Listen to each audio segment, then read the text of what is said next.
Hello বন্ধুরা, আমরা সবাই সফলতার গল্প শুনি।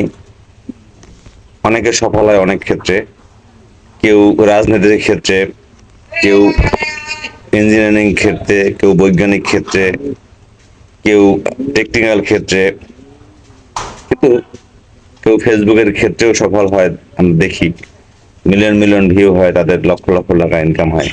কিন্তু আমরা সবাই এই বিষয়টা জানি, কিন্তু আমরা এই কথাটা জানি না যে তার এই সফলতার পিছনে কতটা পরিশ্রম ছিল, কতটা ত্যাগ ছিল, কতটা মাইন্ড সেট আপ ছিল, কতটা সে পরিশ্রম করছে, সেটা কিন্তু জানি না। সব সফলতার পিছনে একটি পরিশ্রমের গল্প থাকে, যে গল্পটি আমাদের কারোই জানা থাকে না। তো একটা কথা মাথায় রাখবেন, যারাই জীবনে সফল হয়েছে, যে কাজে হোক, যে ক্ষেত্রে হোক, যে বিষয় হোক, তাদের পিছনে অবশ্যই তাদের পরিশ্রম থাকে। একদম ভালো স্টুডেন্ট যখন হয়, ভালো জব করে, তো মনে করতে হবে তার অবশ্যই তার ছাত্র জীবনে তার লেখাপড়ার মান ভালো ছিল, সে পরিশ্রম করছে। ঠিক তেমনি ফেসবুকেও একই কথা। ফেসবুকে যারা সফল হয়েছে, আপনারা ধরে নিন না, একেবারে সত্য কথা, তাদের কিন্তু পরিশ্রমটা ছিল অনেক বেশি। তারা ফেসবুকের সমস্ত ধরনের গাইডলাইন মেনে তারা কাজ করছে, বিধায় তারা সফল হয়েছে।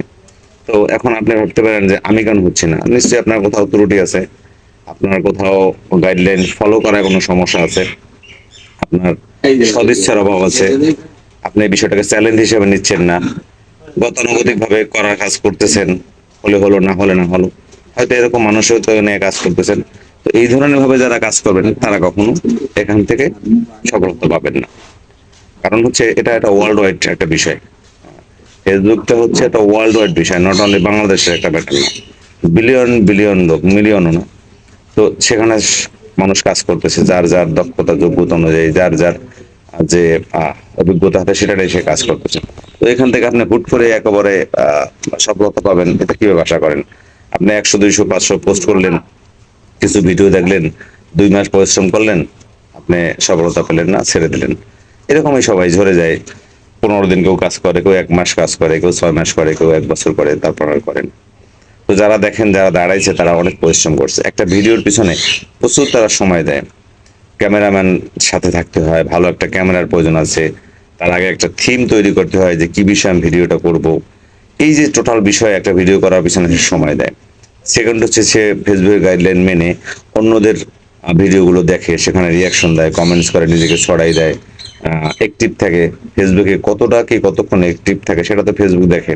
আপনারা জানেন এটা তো রোবোটিক ভাবে চেক হয়, রোবট চেক করে আপনি কি করছেন না করছেন। আপনি আমাকে ফাঁকি দিতে পারেন, আপনি একটা ভিডিও স্কিপ করে চলে গেলেন, দেখলেন না, ভিডিওতে না দেখে কমেন্টস করেন, আপনি মনে করলেন কেউ দেখলো না, কিন্তু ফেসবুক তো ঠিকই দেখে না।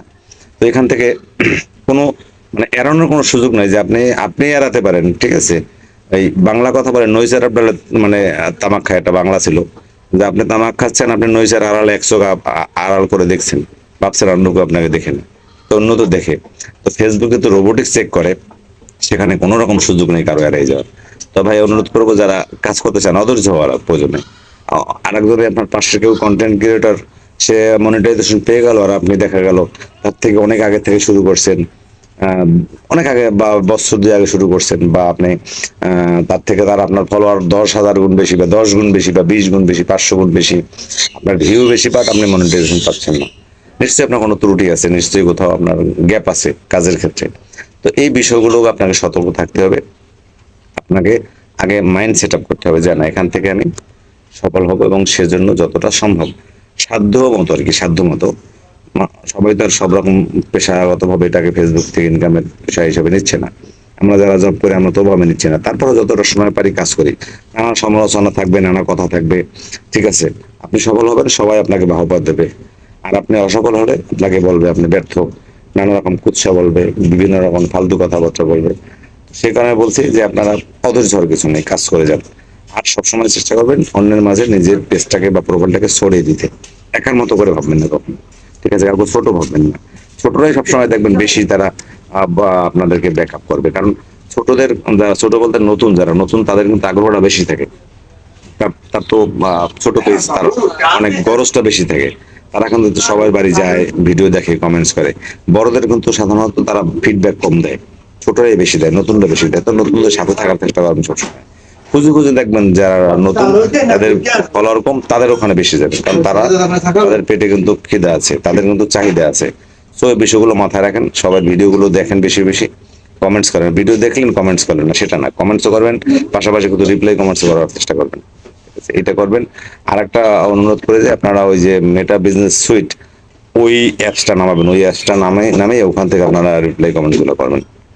ওই ফেসবুক দিয়ে অনেক সময় দেখা যায় আপনি সেটিং করছেন, সেটিং থেকে আপনি মিডিয়া অপশনটা অফ করে দেন, অটোপ্লেট অফ করে দেন, তারপর কিন্তু অনেক সময় ভিডিও ওপেন হয়ে যায়। আপনি যখনই আপনার কমেন্টসে রিপ্লাই দিয়ে যাবেন ফেসবুক থেকে, তখন কিন্তু আপনার ভিডিওটা অটোমেটিক ওপেন হয়ে যাবে। তো ওপেন হয়ে গেলে ফেসবুক কিন্তু আপনাকে মনে করবেন আপনার ভিডিও কেউ দেখেন, আপনার নিজেরটা নিজে দেখেন। তো সেই কারণে মেটা বিজনেস নামে যে অ্যাপসটা আছে, ওই অ্যাপসটা ইউজ করবেন। আমি অনুরোধ করবো সবাইকে এই অ্যাপসটা ইউজ করার জন্য। এই অ্যাপসটা ইউজ করলে আপনি ওইখান থেকে রিপ্লাই কমেন্টস গুলো দেবেন। এটা অনেকে বলে না, আমি আপনাকে বললাম, এটা একেবারেই সত্য কথা। মেটা বিজনেস অ্যাপ, এই অ্যাপটা থেকে আপনি সবসময় আপনি কমেন্টস, রিপ্লাই কমেন্টস করবেন যারা পেজে কাজ করেন। ধন্যবাদ, সকলে ভালো থাকেন। যদি আপনাদের এই বিষয়গুলোর মধ্যে কোনো কথা আপনাদের কাজে লাগে, তাহলে আমার এই ভিডিও করাটা সফল হবে। থ্যাংক ইউ সো মাচ, ভালো থাকেন সবাই।